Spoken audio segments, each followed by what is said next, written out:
Hello again, my dear friends. Now I will show you some simple, easy, yet beautiful techniques of watercolor painting. I have prepared 10 techniques which all of you can easily paint. But before we start, here are some of the things that you will need for this practical session. You will need watercolor paper, watercolors, some paint brushes, a palette, or you can use a plate, 2 cups of water, lots of tissue paper, some salt, and lastly, a needle or a safety pin. Now we will start with the techniques. First, take a clean sheet of paper and divide it into 4 squares using a masking tape or a sellotape. Now choose your brush. You can use any brush that you have. After preparing all the required materials, we will now dive into our very first technique, which is the flat wash technique. Take your palette, choose your paint, dab it into your palette or plate, wet your brush, and then mix it all together.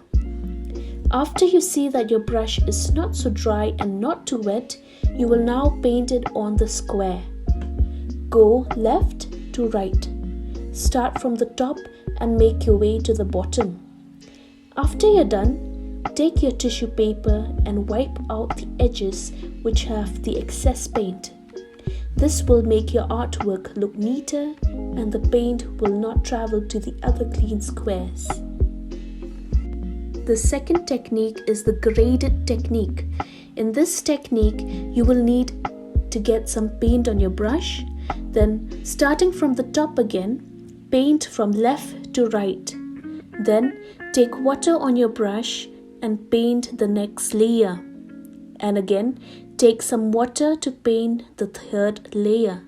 The effect here is that the top part will be dark, and as you go down, the color fades because of the water being added to it.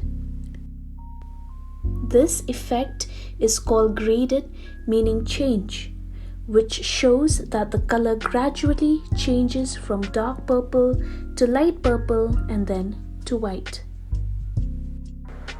The third technique is called wet on wet technique.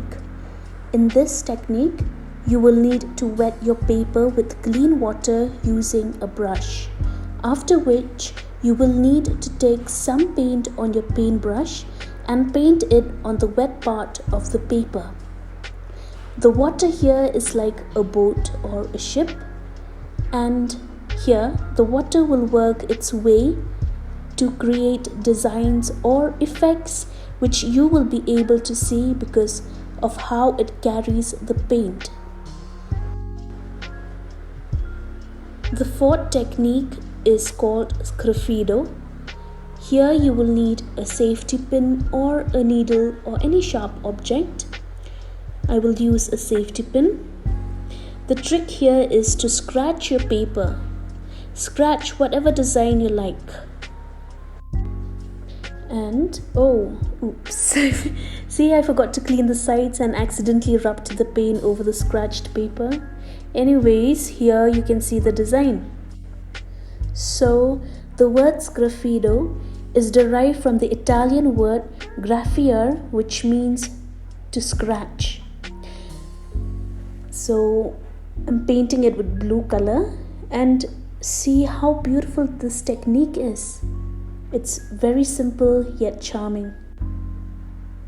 It kind of looks like twigs or branches, right? So yeah, this is how it should look. The fifth technique that we are going to learn is very interesting. You will need our everyday, most common kitchen usage, that is salt. Surprisingly, there are many things that you can do using salt. Well, in this technique, we will be using the first method which we have learned. So, what was the first technique that we did? Yes, it is the flat wash technique. So, take some paint on your brush and paint it on the paper. I'm going to use green color. Do not waste any time here, but right away after you've painted, you sprinkle some salt on the painted paper. I hope you can see the effect of the salt on the paint. So when it dries, the design will be even more visible. Now before I start with the next technique, I want you all to clean your brush. Yes, clean your brush always in clean water, and then use your tissue paper to dry it. So the next technique is lifting of paint. Just by the name itself, you can understand that it is a technique where you have to lift off paint or clean out some paint from your painting. So in this technique, you are going to learn how to make clouds. Firstly, wet your brush a little and pick out a color. I'll use blue color for the sky, and you can use any color that you like. But make sure that the painting is not so wet or dry.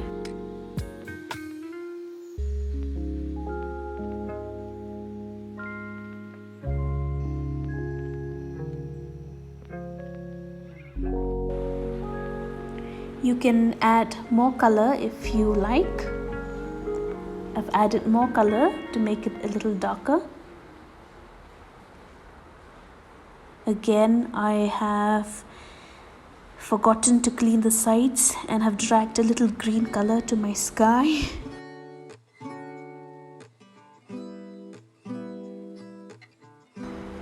Now after you've done painting, take some clean tissue paper and dab it in a circular motion to create clouds. You can see my clouds are forming, and always use clean tissue paper. Make sure that your tissue paper is clean when you make the other clouds too. Now there, my clouds are done. Before we start with the next technique, I want to remind you again to clean your brush. Cleaning your brushes is very important while painting, at least for watercolor painting. The next technique is the graded wash, which means a gradual change of color from one color to another. Here you can use 2 colors or 3 or 4 colors as you wish. I will use purple, pink and blue.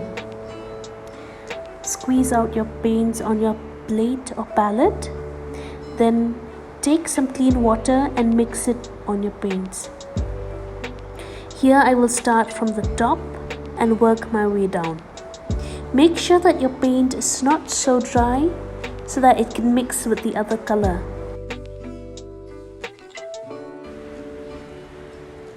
Then you can paint your second color, and then paint your third color. And make sure that they are not dry. And this technique is perfect for painting sunset skies. The next technique is the dry brush technique. This method requires your brush to be very dry, so clean your brush thoroughly and clean it also using your tissue paper or cloth to make sure that there is no leftover paint on your paintbrush. After you've dried your brush, take some paint and do not add water. Instead, paint it right away on the paper.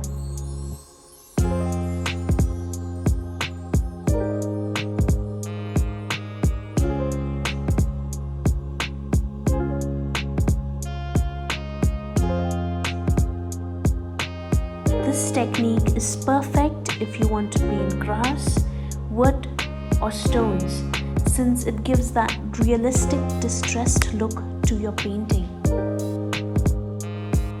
Now for the last two techniques, we will use the first paper which we've painted on. I guess it's dry by now, and once again, please clean your brush and dry your brush. Now this next technique is called the spattering technique. This is a fun procedure where you will take some paint on your brush and splatter it on the painted background. I will use the first painting, and since my background is pink, I will use purple so that the effect will be easily visible. You can also use a toothbrush for this. This will get your fingers dirty, but no worries, you can always clean them. So take some paint, mix it with water, but do not make your brush too wet or else it's going to get messy. Now finally, the last technique is called stamping. I guess many of you have used this technique in school, and here I will use a leaf. We will use the back side of a leaf where you can see its veins and paint some paint on it and just stamp it on the paper. You can also use other vegetables available at home like lady's fingers, lemons, cauliflower, potatoes, broccoli, corn, or even cabbage.